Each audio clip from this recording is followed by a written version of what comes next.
En belle boutique fleurs, bon blaf poisson et puis un bon biguine. Pas même pas les tambours, bel air, sans compter un bon petit plancher puis. À un pays comme ça, seul bagaille pour dire, c'est en paradis. Grand bambou penché, flûte en bas là, la lique éclairée, la mer toujours blée, soleil café.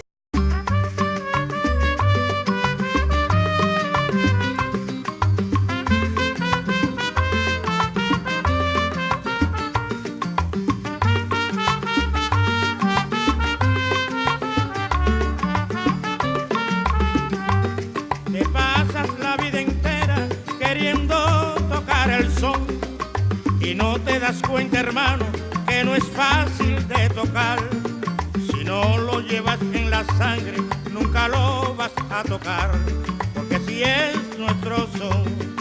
La música no es muy fácil si no se sabe interpretar, y para tocar el son hay que llevarlo en el corazón. Aujourd'hui, nous avons la chance d'avoir avec nous Osvaldo Liranda. Pourquoi la chance? Parce qu'il est juste de passage, il arrive de Cuba et il retourne en Guyane. C'est en 2006 que tu quittes Cuba pour arriver. Oui, mais en je quitte Cuba pour m'installer en Guyane. Parce que moi, mais pourquoi? C'était, bon, je vais commencer déjà pour le commencement. C'était mon 4e voyage déjà. J'ai connu Marimoto en 96-97, si je me rappelle bien, parce qu'il est allé pour un festival de la Caraïbe. En fait, il cherchait un guide et il y a quelqu'un qui m'a conseillé, je te le voir, et comme ça, on a fait une amitié.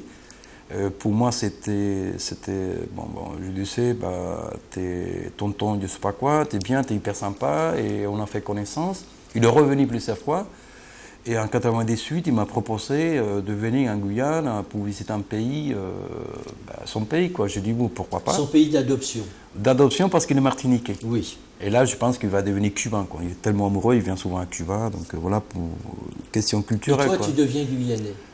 Je pense pas. Je pense que je serais d'origine humaine. Je ne sais pas si je me qualifier d'origine cubain ou guyanais ou martiniquais. Je pense que je vais devenir humain parce que... Pourquoi? Parce qu'avant, tu étais inhumain? Non, je crois pas. Avant, j'étais cubain, guyanais, martiniquais. Et je me rends compte en fait que si on arrive à qualifier tout le monde d'origine humaine, il y a toutes ces histoires de je suis d'Afrique, je suis chinois, ça va. À Cuba, il était guide parce que c'était un moyen de travailler, quoi. En fait, c'était un petit peu compliqué. J'étais guide au Black. Et il faut savoir qu'à Cuba à l'époque, c'était très compliqué. C'est un système communiste, bon, un petit peu incompréhensible. C'est un pays énigmatique, en sachant que c'est un pays où il y a beaucoup de charme, il y a la convivialité qui persiste encore, qui est très important. Mais le problème, c'est que le système est un petit peu dur. Et si j'ai pris la décision de partir en 2006 et ne plus revenir, c'est parce que j'avais dans mon dos la police en civil. Ah bon, d'accord. Il y avait aussi quelques voisins qui étaient jaloux parce qu'ils disaient que j'avais un train de vie hors la normale, que par contre c'était normal. Hein. J'avais acheté une petite maison à l'époque, en 2004, et j'avais acheté un frigo, j'avais acheté une télé, j'avais acheté une cuisinière à gaz, et bon, pour les autres, c'était pas normal. Capitaliste. Pour moi, c'était normal. Voilà. J'avais un enfant à élever dignement. La mère, bon, ma femme qui était là, il fallait s'occuper de ma famille, quoi. Parce que moi, je me suis dit, à partir du moment où j'aurai un enfant, il faut être responsable. Donc c'est pour cela que j'ai continué encore, en dépit des problèmes que ça aurait pu me créer, d'être guide. Sauf que bon, à un moment donné, ils étaient sur mon dos et ils se sont approchés de moi, ils faisaient des recherches. Et je me suis dit, bon, il faut que je m'en aille définitif parce qu'ils vont me mettre en prison. Les jours de mon départ, ça m'a énormément touché parce que je dis à mon fils, bon, écoute-moi, fiston, il avait 6 ans et demi à l'époque. Là, je pars en Guyane, mais ce n'était pas comme les autres fois. Là, je ne sais pas quand est-ce que je reviendrai. Et tu arrives en Guyane avec un visa touristique? Un visa touristique. Et mon fils m'a dit à l'époque, bon, tu sais papa, je suis content, je préfère t'avoir là-bas à distance en liberté qu'ici en prison. Par contre, à 6 ans et demi, il m'a dit quand tu vas partir, je serai en train de dormir. Tu ne me réveilles pas, je ne pourrai pas réciter ça. Tu m'embrasses et tu t'en vas. Comment tu as fait pour rester 2-3 mois à 2-3 mois, simplement, je n'ai jamais pris l'avion. Je suis resté là-bas 3 mois. Au bout une semaine avant mon départ, j'ai encore jamais dit à Jean. Jean me disait ton avion part, et je ne savais pas de quelle manière lui dire je vais rester parce que Maremoutou, peut-être il ne sait pas, mais je l'estime beaucoup comme sa famille, quoi, avec mes défauts et mes vertus, avec ses défauts et ses vertus. Et pour moi, c'est quelqu'un qui m'a beaucoup aidé. Je l'admire parce qu'il fait des choses pour Cuba. Sa famille aussi, après... Non, mais d'accord, mais alors comment ça s'est passé? Parce que tu étais un sans-papier, là, pendant toutes ces années. Alors, au mois de mars, pendant 3 mois, j'étais légal. Ouais. Mais après, moi, je restais légal, j'essayais de me cacher un petit peu de partout. Et ça marchait bien. Et ce qui m'a sauvé énormément, c'était mon français. Parce que en attendant, j'ai eu des contrôles. Je disais, non, mes papiers sont chez moi. Si vous voulez venir avec moi, il n'y a pas de problème. Sauf que je ne suis pas avec mes papiers parce qu'on m'a déjà volé 3 fois, 4 fois. Et je n'ai pas envie de faire les papiers, quoi. Et les policiers me disaient, d'accord, on sait très bien que ça fait très longtemps que vous habitez ici parce que votre français le dit. J'ai dit, moi, c'est bien. Une anecdote, quand il y a eu la Coupe du Monde en 2006 en Guyane, je vendais dans la rue des maillots de l'équipe de France, drapeaux français, de petits bandanas et compagnie, quoi. Et une fois, je me suis installé au Sophia, là où, à l'époque, Sarkozy allait parler. Et c'était, imaginez-vous, c'était un peu contrôlé. Donc il y a un camion de flics qui arrive. Monsieur, qu'est-ce que vous faites là? Papier, s'il vous plaît. Je lui dis, écoutez, mes papiers, ils les laissent chez moi. Et par contre, j'aime bien l'équipe de foot de France. Si vous voulez bien, je vends des t-shirts, compagnie. Ah oui, à combien vous les vendez? Pour vous, non, je le vends à 20 €, mais je le vends à 15 €. Ah d'accord, on s'achète. Et là, ils sont partis tout contents, merci. Alors, premièrement, il est sans papier. Voilà. Deuxièmement, il fait du business. Troisièmement, il couillonne la loi. Voilà. C'est pas quoi. Je ne pense pas couillonner la loi. Je pense que, en quelque sorte, mais c'est une... Et est-ce que ça s'est arrangé? Ah oui, heureusement. Non, il ne faut pas me dire que tu as tes papiers, tu as laissé ça à la maison, hein? Non, je peux vous montrer, ils sont pas là. Non. Je me suis fait attraper au bout d'1 an.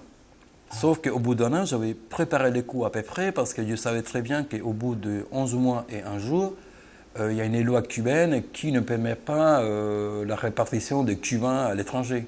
Donc là, je me suis dit... Donc tu ne pouvais plus revenir, c'est ça? Non, Cuba ne m'acceptait pas. Donc là, d'un côté, pour moi, ça m'arrangeait. C'est pas très positif, mais bon, ça m'arrangeait un peu. Et je me rappelle que quand on m'a ramené au centre de rétention, on m'a demandé la première question, on m'a posé la question, est-ce que tu as envie de rentrer à Cuba? Je dis non. Ils m'ont posé une deuxième question, est-ce que vous avez besoin d'un traducteur? Je dis non, parce que mon français me permettra de communiquer avec vous, quoi. Donc on commençait à parler. Et quand je savais que mon français, c'était mon arme,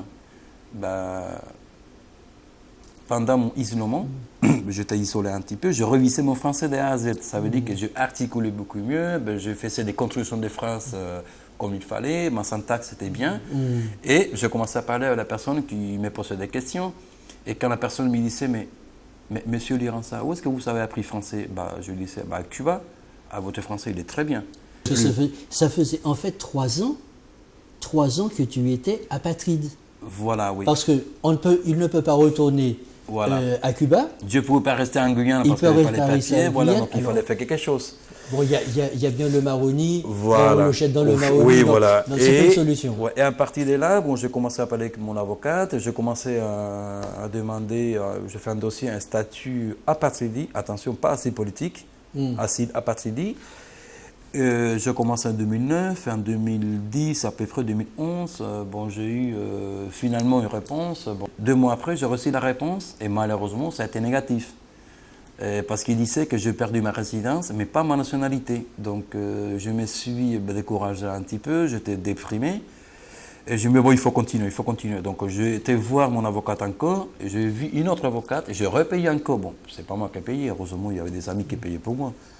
Et heureusement. Et finalement, j'ai eu mes papiers en 2012 par ancienneté.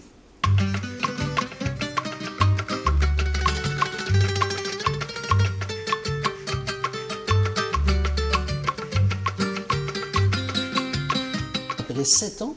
7 ans, 9 mois, 15 jours, 1 semaine, 3 heures et 43 minutes. Voilà. Et tout ça, tu reviens à Oriente.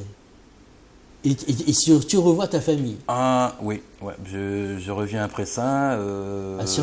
Plus précisément à Santiago de Cuba. À Santiago de Cuba, ma ville, quoi, ma maison. Et pour moi, c'était dur, c'était triste.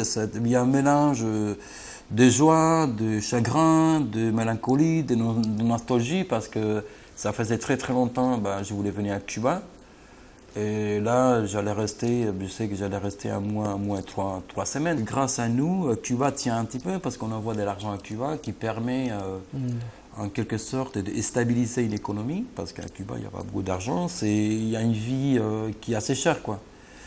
Et en sachant aussi que c'est un pays convivial, que c'est un pays allégeois, c'est un pays où tu ne vois pas beaucoup de clochards, où à peu près tout le monde vit de la même manière, et c'est bien, quoi. Mais en contrepartie, il n'y a pas beaucoup... Alors, donc tu vois ta famille, mais alors, quid de ta famille là maintenant? Là, tu es sur le chemin du retour en Guyane. Ouais, voilà. Et tu les as laissés là, comme ça, à Santiago? Pas comme ça, quoi.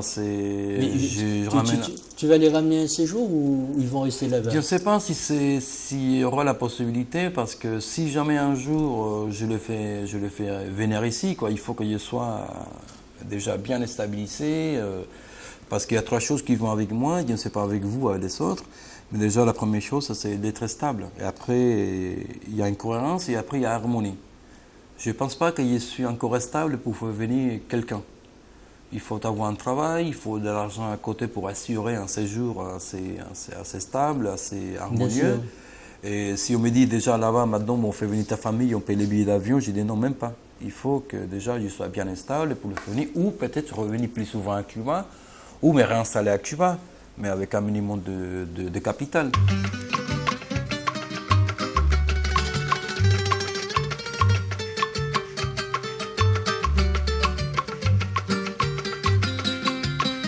Petite question avant qu'on se quitte. C'est quoi ce ça oui. Ça, en fait, pour moi, ça compte beaucoup, parce qu'à l'école, à Cuba, à l'école primaire, dès que mon fils avait des 5 ans à 9 ans, il portait ça. C'était en fait une bandana qu'il portait à l'école primaire.